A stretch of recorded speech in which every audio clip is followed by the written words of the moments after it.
Hey YouTube, this is Chris or Lunarman, and today I'm going to talk about the best Paladin cards in Hearthstone. Now before we start, I will say that I don't really like Paladin. I used to like it, but now I'm just like, it's not my favorite. So, I have less cards, but yeah, whatever, let's get started. Um, well, before I start, I'm just gonna say, uh, you can basically run an aggro style deck with any class. So whenever I talk about the best cards, I will kind of tell you what kind of decks they would be used in. So yeah, okay. Light's Justice. This is like the worst Paladin card in the whole universe. And also disclaimer, this is also my opinion, so if you disagree, let me know, or if you agree, let me know. But yeah, this is the worst card ever. There's no reason you should have this card in your deck. It's a 1-drop. It deals 1 damage. It's got 4 durability. It's like whatever. 1 damage is horrible. Like you could maybe combo this off of something. I don't really know. This is not that good. I mean, if you just want to deal 1 damage, just get what's the dude's name? The Knife Juggler. That would deal 1 damage. Blessing of Might is, on the other hand, a desync. It's a pretty good card. Give a minion +3 attack. Now the thing with Paladins is a lot of them you can get Divine Shield pretty easily. So you could give this to a Argent Squire. It's got Divine Shield. It's a 4/1 with Divine Shield. It's pretty annoying to deal with. So yeah, this is a pretty good card. Blessing of Wisdom is an interesting card, I'm not gonna lie. You would think, choose a minion whenever it attacks, draw a card. Well, you'd be like, well, I would choose one of my minions, and the opponent would just destroy it next turn, and it wouldn't do me any good. Well, you can use this card on one of your opponent's minions.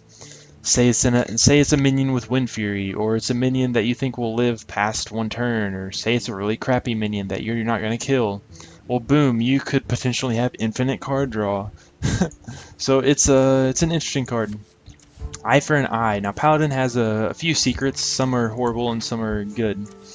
Eye for an Eye. When your hero takes damage, deal that much damage to the enemy hero. This card is garbage. All they have to do is attack you with... Okay, usually what happens with secrets is people attack with the crappiest minion first, because the first thing you think of is, oh, it's a secret, it's gotta be something bad. So yeah, people attack with the lowest minion first, like almost always. So what's gonna happen? They're gonna deal 1 or 2 damage to you, and you deal 1 or 2 damage to them. It's really bad. Not worth a spot in a deck. Hand of Protection, give a minion Divine Shield. This card is not very good in my opinion, because you can just use Argent Protector. Battlecry, give a friendly minion Divine Shield. It does the exact same thing, but you get a minion out of it. And it only costs 1 mana more. So I would say go with Argent Protector over Hand of Protection. Humility. It's kind of like this card actually. Humility, change a minion's attack to 1. Well, if you want to change a minion's attack to 1, just get an Alder Peacekeeper. It's only a rare. It shouldn't be too hard to get. Get an Alder Peacekeeper. Change an enemy minion's attack to 1. It only costs 2 mana more, and you get a 3/3.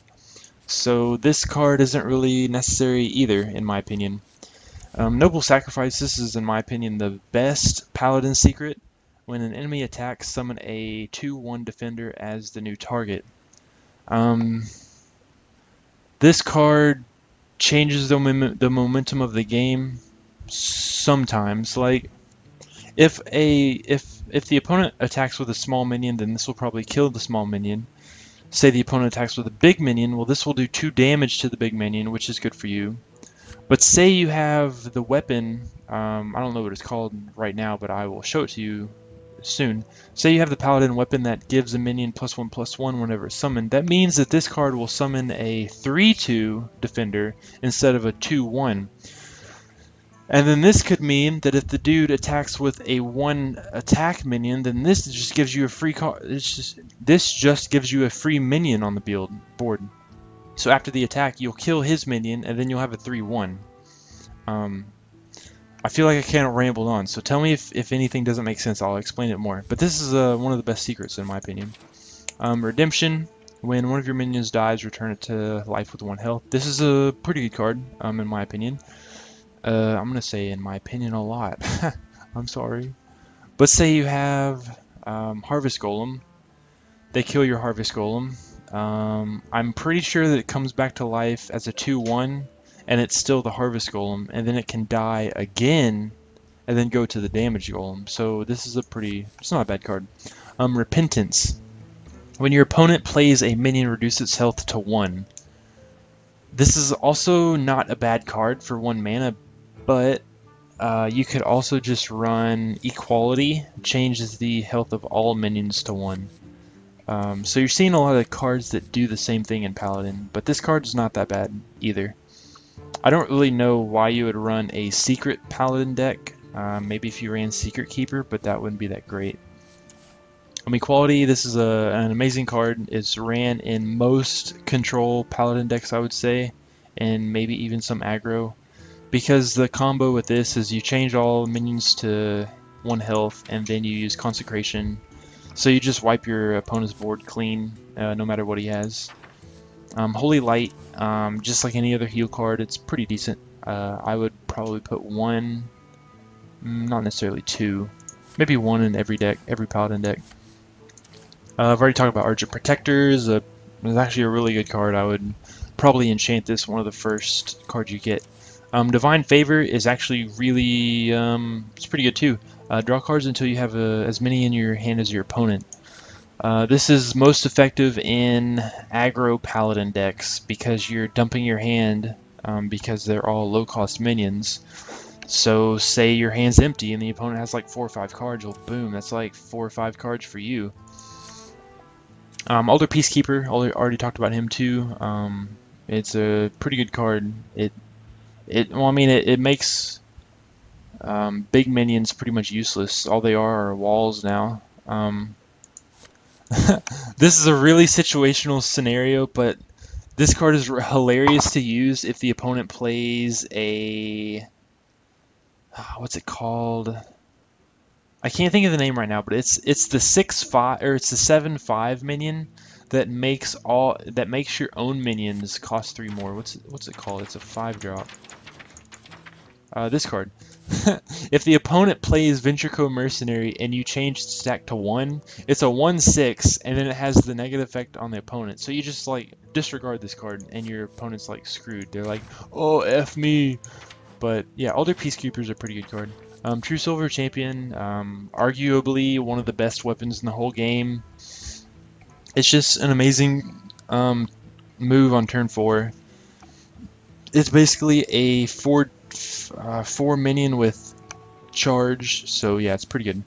Blessing of Kings, this card is situational. I actually don't think that people run it in aggro decks, but I may be wrong. But nonetheless, this card's amazing no matter what. Like on turn 4, you could give one of your 1/1 tokens +4/+4, and he's a 5/5 now on turn 4. That's pretty good. This is basically a 5/5 creature for 4, so yeah, it's worth it. Consecration, amazing. Like, why don't you have this in your deck? Put it in there now. Hammer of Wrath is pretty good too. Kind of sucks that it's a 4-drop for 3 damage, but you do get to draw a card. So, and there's a lot of cards that are 3 health, so this is usually a must-have also. Guardian of Kings. This is like it's kind of personal preference. It's kind of a must. I don't know. It just depends on what kind of deck you're running. If you have a late game deck, then this is a must. But if you have like an early game deck, then maybe only have 1 or maybe have none. But restore 6 health to your hero. It's pretty useful. You could potentially get a lot of heal out of a Paladin. You got this card and you got Holy Light. Now let's see what cards I don't have. This card, Sword of Justice. Whenever you summon a minion, give it +1/+1, and this loses 1 durability. Now if you have Noble Sacrifice in combo with this, the Noble Sacrifice, like I was talking about earlier, will be a 3/2 instead of a 2/1. And this also triggers off of your tokens. They all become 2/2s. It's just a pretty good card overall. Blessed Champion, double minions attack. This card is situational. For 5 mana, I almost want to say it's not worth it. But for 5 mana, this could also win you the game. So it's just up to you, depending on what kind of deck. It's got a cool effect. Holy Wrath, draw a card and deals damage equal to its cost. This card is almost a piece of crap. Like it says, come on, Molten Giant. Like if you draw into a Leper Gnome, big whoop, you're going to deal 1 damage for 5 mana. But if you draw into Deathwing, the Dream, as Trump would say, you would deal 10 damage for 5 mana. So it's just, I don't know, it's just a real gamble. If you love gambling, get 2 of these and put them both in your deck. Avenging Wrath apparently doesn't want to show the picture. Okay, Avenging Wrath. Probably one of the coolest card arts in the game. I love this card art. But deal 8 damage randomly split among enemy characters. It's pretty good. It's almost a must-have in a lot of Paladin decks. Kind of sucks it's an epic though. Lay on Hands, another card that's this is a bit situational. Restore 8 health to draw through cards. It's a really good effect. But usually by turn 8, if you're not so far ahead, you usually don't want to play this card because it'll put you behind on the board. So this would be a card that you really only play if you're ahead. So just think about that. And of course the legendary Tyrian Forging. This card is amazing. Divine Shield, Taunt, Death Rattle, equip a 5/3 weapon, Ashbringer. So this card is pretty much a 8 drop for 11/9. The thing that beats this card though is Polymorph and Hex, and Shaman destroys this card because it has Hex and it has Earthshock, which silences it, which means it's not a taunt, it's not Divine Shield. You don't get your weapon. All this card is now is a 6/5, which kind of sucks. But yeah, this legendary is really amazing. Okay, so what should you craft first? Apparently these are the only cards that you can craft in Paladin. Blessing of Wisdom, if you're into that kind of thing, definitely craft a Noble Sacrifice or 2. It's a pretty decent card. I used to have a gold one, but I disenchanted it. I kind of wish I kept it. Oh well. Redemption, if you're into like Paladin secrets, it's a common, so it should be pretty cheap. Equality, definitely try to enchant this if you're a hardcore Paladin player. Argent Protector, these should be pretty easy to get. Most everybody will probably already have these. Sword of Justice, I mean, if you love Paladin to death and you like have a lot of, if you have 400 dust to use, then yeah, definitely enchant this, but this will be something you enchant later. It's not a must-have for you to be able to win with the Paladin deck, basically. Definitely enchant Divine Favor if you're running aggro. Definitely enchant Outer Peacekeeper, no matter what kind of deck you're using. Because I guess in aggro, this card would be pretty good too. Blessed Champion, you could enchant this if you wanted to, not really necessary. Holy Wrath, I would disenchant this card, honestly, but that's just me. Then these two, Avenging Wrath and Lay on Hands, these are just situational. Avenging Wrath is more of a late game card. It could be used for early game, or not early game, like a aggro rush deck, but it's just up to you. And then of course enchant Tyrian if you have 1600 dust laying around, because he's pretty cool. But yeah, that's what I think are the best Pally cards. Paladin. Let me know if you agree or disagree, or what is your favorite Paladin card. I'd have to say my favorite is either Noble Sacrifice, or if you've ever seen a golden Alder Peacekeeper, you'll be like, holy crap, that's the coolest card ever. But yeah, thank you guys for watching, and I will see you guys in the next video. See you later.